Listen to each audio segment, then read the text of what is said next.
All right, what's going on, everybody? KB Card Stacks here, and today I have my biggest PSA submission that I've ever done, and I'm sending them all to GameStop. I've got about 20-ish cards here, so I'm going to run through, show you what I'm sending with the new PSA times and waiting and all that. We'll see when we get these back, but that did impact a little bit of my thoughts when it came to my order, sending more now just because of the delay. I am trying to submit a batch to GameStop every single month this year. That's one of my goals, to grow in the hobby. So definitely went a little bit more aggressive here, but I still feel really good about these cards, their grades. I'll show you what I'm sending, why, what my thought is, how much it's going to take to pay for all of this. We'll go to GameStop, drop these off, and then that's pretty much it. So let's jump right to it. All right, this is the stack that I'm rolling with. Let's talk about each card and what I expect. Here is Ty Simpson Gold Inception.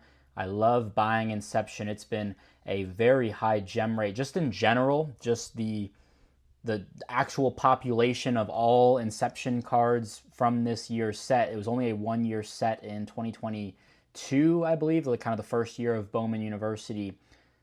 Does really well. So I bought this. I don't remember where I got it from. I'll have to go back. Maybe it was eBay. Maybe it was my Discord. Link is down below. Free to join. No tricks if you want to join the Discord. So Ty Simpson, I expect this to gem. Looks pretty good.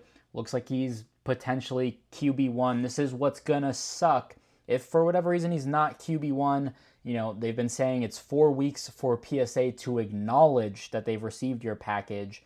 So there's a month. And then 45 business days, which is basically, what, 2 months? So we're hopefully getting this, you know, July, August. A lot could change in that quarterback competition, but Ty is probably one of my biggest investments that I've made in all of cards. Luckily, his prices have been pretty cheap for the most part, pretty affordable, I should say. So not quite like a Garrett Nussmeier where, you know, it's almost hundreds for an auto, but I was buying I was buying Ty Simpson autos for $10 for a while since release. I've moved a lot of it, just, you know, taking profits here and there. I did sell some stuff when he wasn't named the starter over Jalen Milroe, but I think this is the year. So nice one there. We've got another base Inception. I mean, again, the gem rate on these is insane. I don't think I've probably sent 10-ish, which I know isn't a ton, but even through ComC pre-grade review and everything, I don't even do that sometimes, and they've all come back gems. So there's another one right there, and we've got 3 Ty Simpson autos going in. I expect them all to gem. I don't know. Maybe I should look them over one last time, but I feel pretty confident. If there's a 9, whatever. And then another one, Luke Altmaier. In his Illinois uni, he's kind of a dark horse guy. Illinois is kind of dark horse. They did turn it around. They had a good season. He had a good season statistically. Good amount of touchdowns, limits of turnovers. I think he's like 27-6. We'll see what they do this year in the Big Ten. But this one I felt pretty good about as well. Scoop these up about 10 to 15. I think his market is bound to go up just with the amount of, I guess, sleepiness that goes around, like, hey, look out for Luke Altmaier. You're seeing all the top 10 lists, and he's kind of in that bottom of the top 10, or just missed. Jeremiah Love Fuchsia Auto. I just picked this up on eBay for about $85. I thought it was a pretty good deal. The seller had autograph in the listing, which a lot of times will, you know, a lot of people just type in auto, so it kind of slips through the cracks. This one looked fairly good. I'm expecting a 9, I guess, but it gems fantastic, but I think it's got a shot at the 10. I don't remember what exactly the issue was. I should probably take better notes just because I'm still learning on grading, and, you know, we'll see what happens, but hope for a 10.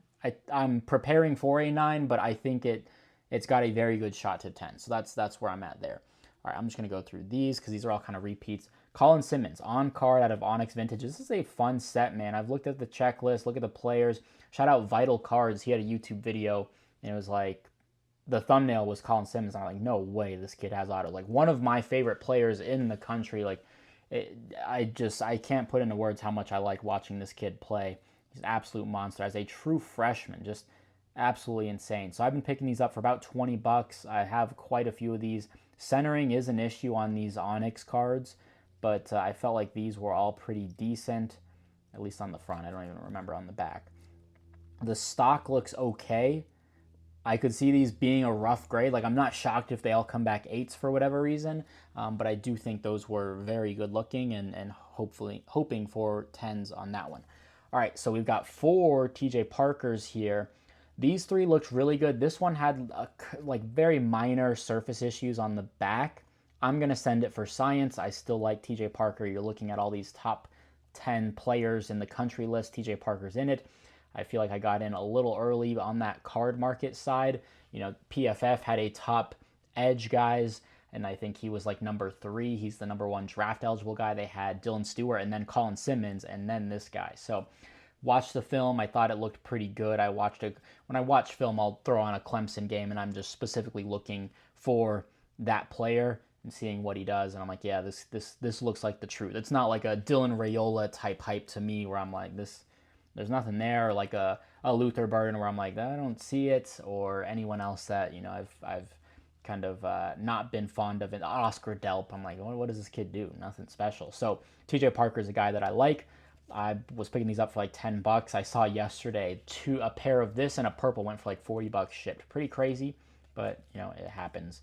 Think this will 9. If it 10's great. I think these should all gem though. So that's where I'm at on those. Sawyer Robertson on it. This one looked pretty solid. I'm just going to go with it, and I just picked up another one. I'll save it for another submission. That's why I was confused. I have another one numbered to 30, but this one looked pretty good. I've never graded on it. I'm not a huge fan of it, but Sawyer Robertson, another guy, kind of like Luke Altmaier, where it's like he's a guy that could, you know, take a step up. He kind of reminds me of like a Sam Levitt in a way. I think they're very comparable. I'm not a huge Baylor guy. I think Dave Aranda probably should have been fired. If you look at like coaches on the hot seat in 2024, Dave Aranda was like top 3 odds to get fired, and then Sawyer Robertson comes off the bench. They had a bad signing with DeQuan Finn, who I was out on, and then Sawyer kind of saves the day. Baron Morton, Texas Tech. I love what Texas Tech is doing in the portal. They have the number 1 transfer portal class, and I think it's legit. It's not like, you know, overinflation on a couple of guys, or, you know, the recruiting services are still, you know, ranking their top 5-star kids and, you know, still leaving them at 4 stars when they're clearly not good. Like, I think it's legitimate talent that's coming in at Texas Tech. Baron Morton coming back. He was the starter last year. I don't know if he was the starter before that. I don't think so, but interesting to see what they're doing in Lubbock. So sending that in. And then Madison Booker, one of my favorite purchases in women's basketball. I'm slowing down on women's basketball in general. Like, the prices have just gotten to a point where like a lot, like I was buying these for $10. Now they're probably 40, 50, 60. Again, Hannah Hidalgo, Juju, like I was buying Juju base cards for 50 cents. Refractors were like $3. Now they're 20 plus. So just things like that with Sarah Strong and all that. I could probably go on. But nonetheless, Madison Booker was one of those that I felt very strongly about. I'm like, dude, she's a baller. So these are another poor centering set cards here. A little heavier on the top there, but I feel good about a 10. I'm okay with a 9 on that one, though, just because I feel pretty confident about all of these. Like, I can afford a 9 in this group. And then let me geek out for a second. Here's Kingdom Hearts. I'm going to send them together. Just, it's, I think, $19 to submit TCG or non-sports through GameStop. I was gonna submit 1 PC card for every batch, just because I could go overboard. I could probably send 10 PC cards at a time, but I'm like, do I want to drop $200 on PC? You know, so I'm not in a marathon here to finish my PC. So, but these I did want to grade together. This one's got roller marks on the back, pretty bad, and you probably can't see it through this, and I apologize if I'm blinding you. I believe that little thing is on the actual penny or on the card saver there, but bad roller marks. Like, I'm not shocked if this gets a 6, but I want it slabbed. It's just an awkward looking card. Like, you can't put in a 1-touch. Like, it needs to be slabbed. So that one's solid. Super sick card. I got this for like $80. You don't see these pop up. It's like $200 if you want like the next cheapest copy. That's Kingdom Hearts 1, and then this is Kingdom Hearts 2. I could go nutty on these sets as well and get like some action shots, but I think the covers will just be good enough for me. This one looked pretty good. There was a like scratch-ish thing here, but I was able to get that out with a microfiber. So I'm just going to grade them together, and I think the serial numbering together will look nice. So then we'll go to GameStop. It's going to be super quick. All you do is drop it off. You don't have to log in and say, hey, type in, 2024 On-It Athlete, Baron Morton. You don't have to type in or register any of your cards. You just submit it. They take photos of your cards, and That's kind of the record keeping there. Then they ship it out. My store ships out every single Monday. They have enough volume. I know some will say, hey, we only ship out when we get an X amount. But my store seems to get enough where they ship it every Monday. So I feel good about that. All right, I am outside of GameStop. It is 12:50. We'll see how long this takes.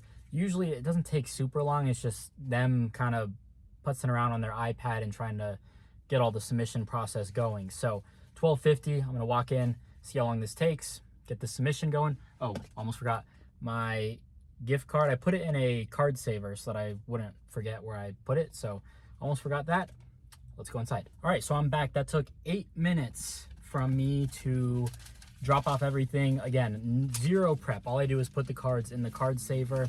They had to do 2 different orders, one for my non-sports and then one for my sports. It would have come out to, what is that, $380, but I had my Xbox trade-in credit, so I ended up paying $133 on my credit card. Always pay off your balance at the end of the month. So $133.82 to submit 18 cards to PSA through GameStop. They do all the shipping. It's great. We're excited. I did check my nephew. Oh, my phone's right here recording. We sent in 2 Pokemon cards on April 4th. It's already in grading. What's today, like the 22nd? That's insane. But then I have another one from March 14th that hasn't even been acknowledged by PSA. So I don't know what's going on with PSA, but power to the players. Let's go. If you enjoyed, drop a like, leave a comment, subscribe. We'll see you in the next one. Peace. Love you. Bye.